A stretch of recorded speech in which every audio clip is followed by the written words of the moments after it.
ఇంత జరిగాక కూడా రాధ వాడి పేరు చెప్పకుండా దాచిపెడుతోంది అంటే ఆలోచించాల్సిన విషయమే. చెప్పక ఏం చేస్తుంది? ఇవాళ కాకపోతే రేపు, రేపు కాకపోతే ఎల్లుండా తప్పకుండా తెలుస్తుంది. అవును మరి, కూతురు పెళ్లి చేసే నాటికైనా కన్యాదానం చేసే రోజు పక్కన లేకపోయినా కనీసం కన్యాదాత పేరైనా చెప్పక తప్పదు కదా.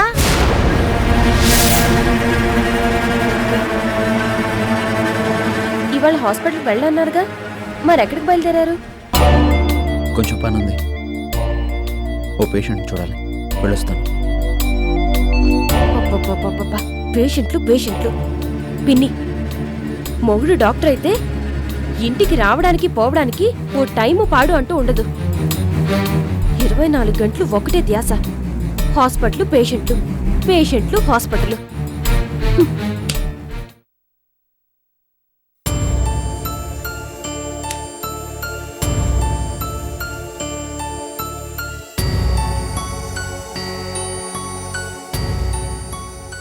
శృతి, డిస్పాచ్ చేయాల్సిన లెటర్స్ రెడీయా? Ready sir.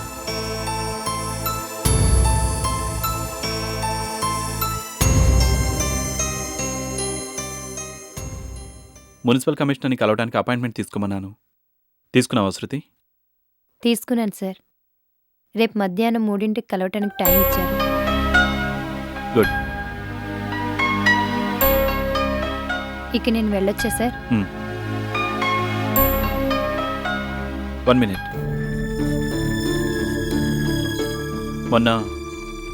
మొన్న నీ మీద అనవసరంగా చిరాకు పడ్డాను. I'm sorry. నాకు తెలుసు పర్మిషన్ ఇవ్వలేదని నువ్వు ఫీల్ అయి ఉంటావు. బట్ మొన్న నేనున్న సిచ్యువేషన్ అలాంటిది. గ్యారంటీగా మనకే వస్తుందనుకున్న మోస్ట్ వాల్యుబుల్ కాంట్రాక్ట్ చేజారిపోయింది. ఆ టెన్షన్లో, ఇరిటేషన్తో ఐఎమ్ సారీ. నో, సారీ ఎందుకు సార్? ఆ సంగతి నేను ఎప్పుడో మర్చిపోయాను. I know that you are a sincere girl. Thank you sir. Look Shruti, నాకు నా మైనస్ పాయింట్స్ తెలుసు, అలాగే నా ప్లస్ పాయింట్స్ తెలుసు. ఫ్రాంక్లీ స్పీకింగ్, మొన్న నేను నీ మీద అలా అరవకుండా ఉండాల్సింది. ఎనీవే, తప్పు నాది. అయ్యయ్యో, అదే లేదు సార్. నేను మీ మూడ్ని గమనించకుండా. I know that. ఇక ముందు కూడా నువ్వు ఎప్పట్లాగే నవ్వుతూ ఉండాలి, సరేనా? ఒక్కసరే ఏంటి సార్, డబుల్ సరే. నేనెప్పుడూ నవ్వుతూనే ఉండాలి అనుకుంటాను సార్. అసలు నన్ను అడిగితే నవ్వుతూ మాట్లాడుకుంటే ఈ ప్రపంచంలో ఏ ఇద్దరి మధ్య గొడవలే ఉండవు సార్. నవ్వు 4 విధాల చేటు అనే సామెత నాకు అస్సలు నచ్చదు సార్. ఎందుకంటే నవ్వు 4 విధాల మేలు అనేది నా స్ట్రాంగ్ ఒపీనియన్. ఒపీనియన్ అంటే గుర్తొచ్చింది సార్. జీవితం పట్ల ఎవరు ఒపీనియన్స్ వాళ్ళకు ఉంటాయి కదా. మరి మా అమ్మేమో. సారీ సార్, మళ్ళీ ఏదో బడబడా వాగేశాను. పర్వాలేదు, చెప్పు. ఏం చెప్పను సార్? ఏం చెప్పను అంటే మీ ఫ్యామిలీ గురించి చెప్పు. మీ ఇంట్లో ఎవరెవరు ఉంటారు? నేను, మా అమ్మ, మా అన్నయ్య. చెల్లి హాస్టల్లో ఉండి చదువుకుంటుంది సార్. మీ నాన్నగారు? లేరు సార్, పోయారు. ఓ, ఐఎమ్ సారీ. మీ అన్నయ్య ఏం చేస్తాడు? ఏమీ చెయ్యడు సార్. ఏం చేయాలని ఆలోచిస్తూ ఉంటాడు. ఓ, అంటే మీ ఇంట్లో సంపాదించేది? ఉద్యోగం చేసి డబ్బు సంపాదిస్తుంది మాత్రం నేనే సార్. మా చెల్లేమో బాగా చదువుకుంటూ పరీక్షల్లో మంచి మార్కులు సంపాదిస్తుంది. మా అమ్మేమో ఏమున్నా లేకపోయినా మా అందరికీ సంతోషాన్ని సంపాదించి పెట్టాలనుకుంటుంది. ఇక మా అన్నేమో అప్పుడప్పుడు వెరైటీగా గొడవల్ని, టెన్షన్ని సంపాదించి పెడుతూ ఉంటాడు. అందరూ ఎర్నింగ్ మెంబర్సే సార్.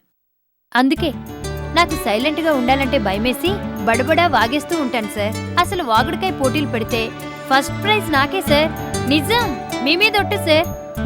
నన్ను అడిగితే వాకర్స్ క్లబ్, లాఫర్స్ క్లబ్ పెట్టినట్టు టాకర్స్ క్లబ్ కూడా పెడితే ఎంత బాగుంటుంది సార్. ఉంటాను సార్, పనుంటే పిలవండి.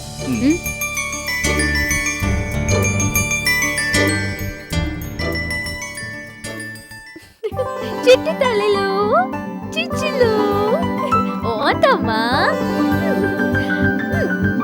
బొమ్మ బాగుందా? చిట్టులు ఇటుంటే అటువైపు చూస్తావేంటి? హ్మ్?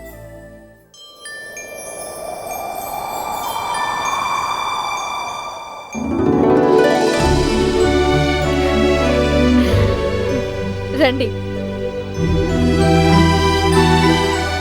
చూసావా పాప నన్ను ఎలా గుర్తుపట్టి నవ్వుతుందో. దా దా నాన్న దా దా దా దా దా దా. ఆ, డా, డా, డా, డా, డా. ఓం చేస్తున్నారే ఓం చేస్తున్నా ఆడే హై.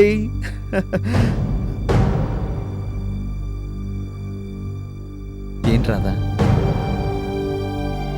ఏం లేదు. హారికి నన్ను చూసేసిందని ఒక విధంగా చూస్తే ఇలా జరగడం కూడా మంచిదే రాదా? హారికి నన్ను చూస్తే ఎలా ఏమవుతుంది, ఎలా రియాక్ట్ అవుతుంది, నిన్ను ఎలా రిసీవ్ చేసుకుంటుంది, నీతో ఎలా మాట్లాడుతుంది, ఇలాంటి సందేహాలన్నిటికీ ఇవాళతో ఫుల్ స్టాప్ పెట్టినట్టు అయింది. కానీ లేదు గీనీ లేదు రాదా.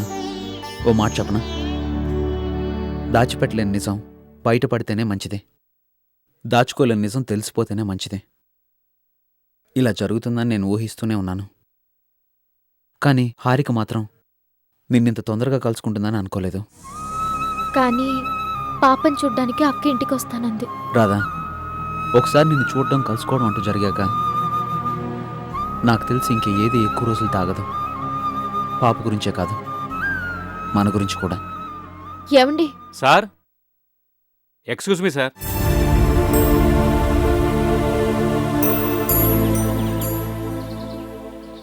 ఎస్, ఏం కావాలి?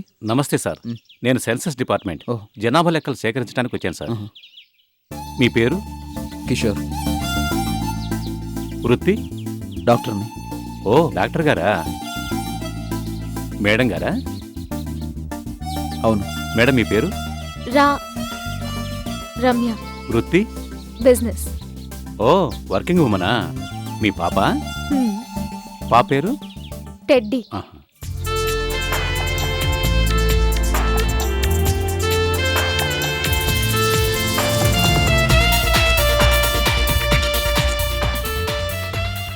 చాలా థ్యాంక్స్ సార్ వివరాలు చెప్పినందుకు. It's all right. రోజు కనీసం ఓ 50 ఫ్యామిలీలైనా చూస్తుంటాను సార్. కానీ మీరు ముచ్చటైన ఫ్యామిలీ. మీరు, మీ శ్రీమతి గారు, ముద్దులకే క్యూట్ బేబీ. నిజంగా మీది sweet home sir. Thank you. ఉంటానమ్మా.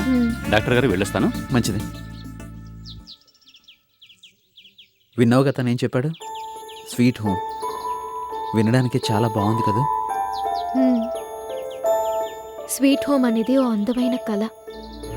కళలు నిజం అవడం ఏ కొద్ది మందికి మాత్రమే సాధ్యం అవుతుంది.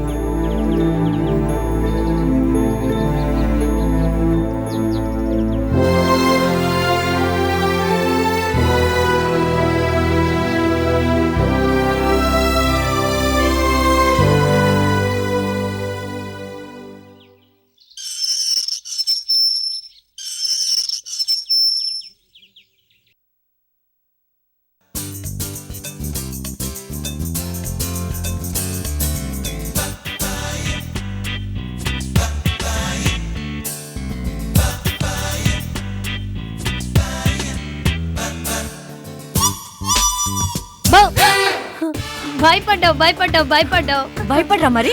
వెనకాల నుంచి వచ్చి బావు అంటే ఎవరన్నా భయపడతారు. ఎవరన్నా భయపడొచ్చు గాని మా సంధ్యక్క మాత్రం భయపడకూడదు. ఎందుకట? ఎందుకంటే మా సంధ్యక్క వీరమాత కావాలి. అంటే పుట్టబోయే బిడ్డ ధైర్యవంతుడుగా పుట్టాలన్నమాట. కానీ నువ్వు ఇలా బెదిరిపోతే బెదిరిగొడ్డే పుడతాడు. నీ ఎనాలిసిస్ కి సంతోషించాను, కానీ చెప్పు, కాఫీనా టీనా? నీ చేత్తో ఏమిచ్చినా సరే బిందాస్ అమృతంలా ఉంటుంది. అంతొద్ది గాని కాఫీ పెడతానుండు. అక్క, నిన్న మా ఆఫీసులో ఒక విశేషం జరిగింది. విశేషమా? ఏంటది? 2 days క్రిందట మా బాస్ తిట్టాడని చెప్పానా? తిట్టిన ఆ నోట్తోనే నిన్న నాకు సారీ చెప్పాడు తెలుసా? ఏంట్రా బాబు, ఉత్తపున్నానికే తిట్టాడని నేను చాలా ఫీల్ అయ్యాను. కానీ ఆయనకే అనిపించిందేమో తప్పు చేశాను అని. అందుకే సారీ చెప్పాడు. నిజం చెప్పొద్దు, నాకైతే ఏనిగెక్కినంత సంబరం అనిపించింది. హాల్లో కూర్చుందా? అంటే మొత్తానికి మీ బాస్ మరీ అంత బ్యాడ్ ఫెలో ఏం కాదనమాట. కొంచెం కూడా కాదు. అసలు నన్ను అడిగితే తప్పు చేసినా కూడా రిపెంటెన్స్ ఉంటుందే, ఆ ఫీలింగ్ ఉన్నవాళ్ళు అస్సలు బ్యాడ్ ఫెలోస్ కాదు.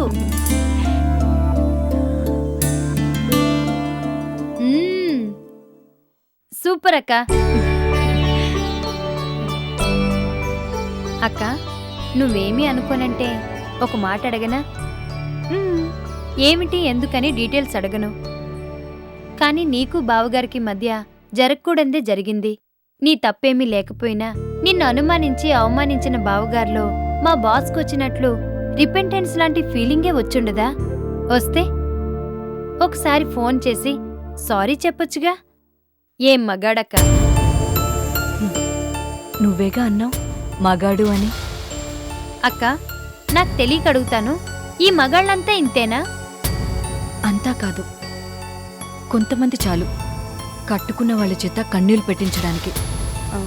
అక్క మరీ పర్సనల్ విషయాలు అడుగుతున్నాను అనుకోకపోతే, బావగారు గాని శాడిస్ట్ టైపా? అంటే నిన్ను కొట్టడం హింసించడం లాంటి? అలాంటి వారేం కాదు. పోనీ డబ్బు కోసం గొడవ చేసేవారా? ఆయన డబ్బుని కేరే చేయరు. మరి శాడిస్టు కాదు, డబ్బు కోసం గొడవలు లేవు, మరి ఇంకేంటి? అనుమానం. కళ్ళు పోతే ఆ మాట అంటే. దేనికట అనుమానం? అసలు ఆడేది తప్పు చేయాలి అనుకుంటే ఏ మగాడైనా పట్టుకోగలడా, ఆపగలడా, అడ్డుకోగలడా? అనుమానం అట అనుమానం. అరే దుర్వాసుడు అనుకున్న మా బాస్లో మార్పు రాగలేనిది బావగారిలో ఎందుకు రాదక్కా? ఎందుకు అనే నీ ప్రశ్నకి ఎందుకు అని ఆ భగవంతుడు కూడా జవాబు చెప్పలేడు. ఎందుకంటే ఆ భగవంతుడు కూడా మగవాడేగా.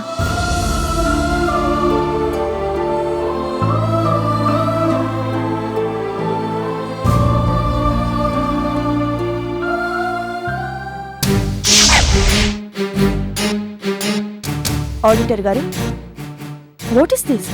మన company balance sheet madam. No, as is గా దీన్ని మార్కెట్లోకి పంపిస్తే మన కంపెనీ రెప్యుటేషన్ డౌన్ అయిపోతుంది, గుడ్ విల్ గంగలో కలిసిపోతుంది. అలాగని మనమేం చేయగలం మేడం? ఆదాయం, ఖర్చు, లాభాలు, నష్టాలు వీటిని మనం మార్చలేం కదా మేడం. మార్చాలి. ఎస్, 10 కోట్ల ప్రాఫిట్ ని 100 కోట్లుగా మార్చండి. నో, అలా చేస్తే ఫ్రాడ్ చేసినట్లు అవుతుంది. లేని ప్రాఫిట్స్ ను ఉన్నట్టుగా చూపిస్తే అడ్డంగా బుక్ అయిపోతాం. I don't care. 1 year, just 1 year లోగానే ఈ దేశంలో ఉన్న టాప్ 10 ఇండస్ట్రీస్ లోకి మంజు ఇండస్ట్రీస్ పేరు కూడా చేరిపోవాలంటే షార్ట్ కట్ లోనే వెళ్ళాలి. అమ్మో, ఇది చాలా రిస్క్ మేడం. నిప్పుతో చెలగాటం ఆడటం నాకు సరదా, పులి మీదెక్కి స్వారీ చేయడం నా హాబీ. ఒక ముఖేష్ అంబానీ, ఒక లక్ష్మీ మిట్టల్, ఒక విప్రో ప్రేమ్జీ, వీళ్ళ లెవెల్లోనే ప్రపంచంలోనే అత్యధిక సంపన్నుల పేర్లని ప్రకటించే ఫోర్బ్స్ మ్యాగజైన్ ఈ మంజు పేరుని కూడా ప్రకటించాలి ఫ్రంట్ పేజీలో. నో, సారీ మేడం, ఓ ఆడిటర్గా అంత పెద్ద రిస్క్ చేయలేను. పెద్ద రిస్క్ చేయకపోతే పెద్ద కారులో ఎలా తిరుగుతారు? BMW. ఈ పని చేస్తే మీకు నేను ఇవ్వబోయే గిఫ్ట్. అయ్యో బాబోయ్, BMW కారే? చెప్పండి, BMW కావాలా వద్దా? ఏంటయ్యా ఆడిటర్, ఇంకా ఆలోచిస్తున్నావు? నువ్వు చదివిన చదివేదో నేను గాని చదివి ఉంటేనా సామి రంగా? BMW కారు గిఫ్ట్ గా ఇస్తానంటే కంపెనీ బ్యాలెన్స్ షీట్ ఏమిటి దాని దుప్పదెగ ఇండియా ఫైనాన్స్ ప్లాన్ నే మార్చి పారేసేవాడి కదా. ఒప్పుకోవయ్యా బాబు.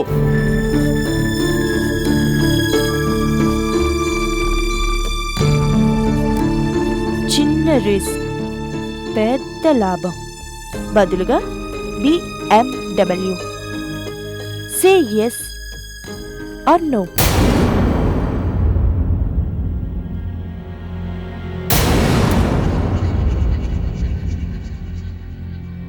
Okay madam, balance sheet ready చేసి తీసుకొస్తాను.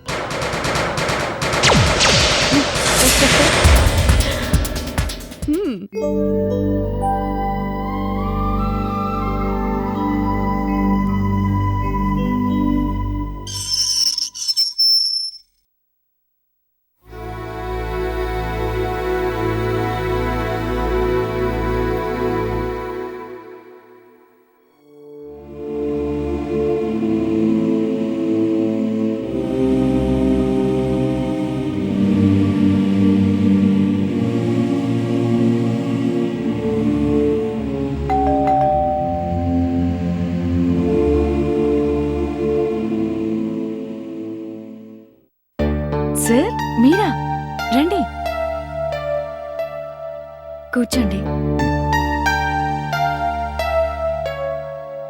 బాగున్నావా అమ్మా సంధ్య? మ్, మీరెలా ఉన్నారు? లాయర్ని కదా. దేశంలో క్రైమ్ రేటు రోజు రోజుకి పెరిగిపోతుంది. 3 పువ్వులు 6 కాయలు అన్నట్లుగా ఉంది మా ప్రాక్టీస్. నేనిక్కడున్నట్టు మీకు తెలిసిందమ్మా, మొత్తం తెలిసింది. నేను నిన్ను వెతుక్కుంటూ రావడానికి కారణం ఆనంద్ నన్ను వెతుక్కుంటూ రావడం. సంధ్య, ఆనంద్ నీకు విడాకులు ఇవ్వాలనుకుంటున్నాడు. ఆనంద్ అడగ్గాను. నేను ఇలాగే కంగారు పడ్డా.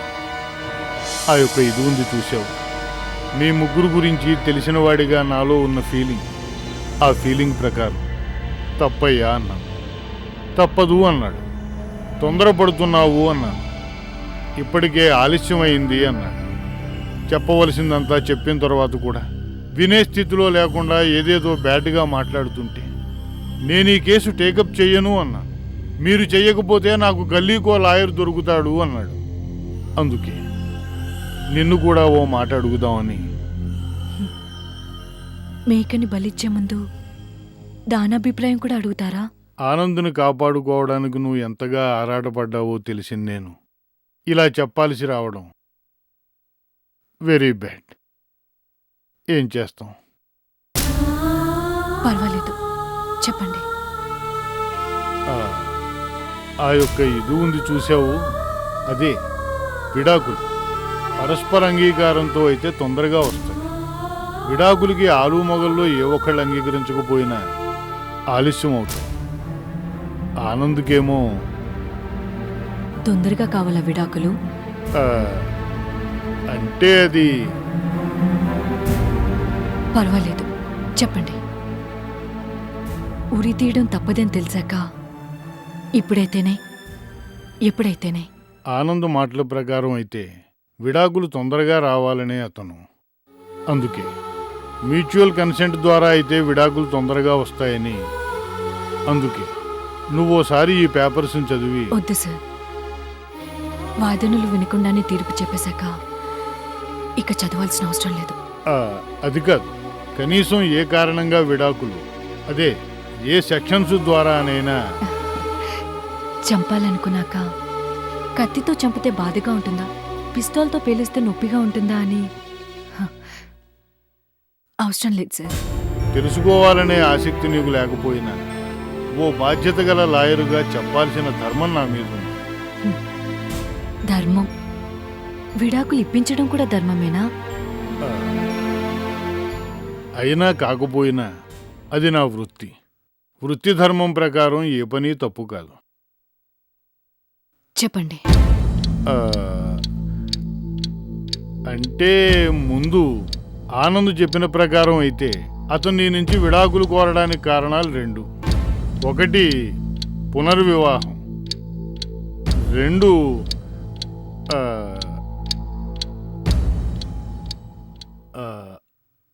అక్రమ సంబంధం.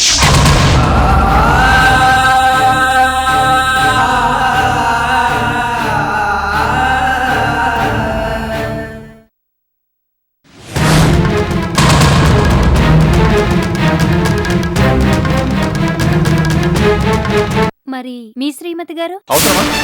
ఆ డీటెయిల్స్ అన్ని నీకు అవసరమా? నిన్న మొన్న డిగ్రీ పాస్ అయ్యావో లేదో అమాంతం మీ బాస్ నీకు ఉద్యోగం ఇచ్చేశాడంటే నమ్మడానికి నా చెవులో క్యాలీఫ్లవర్ పూలేవి లేవు.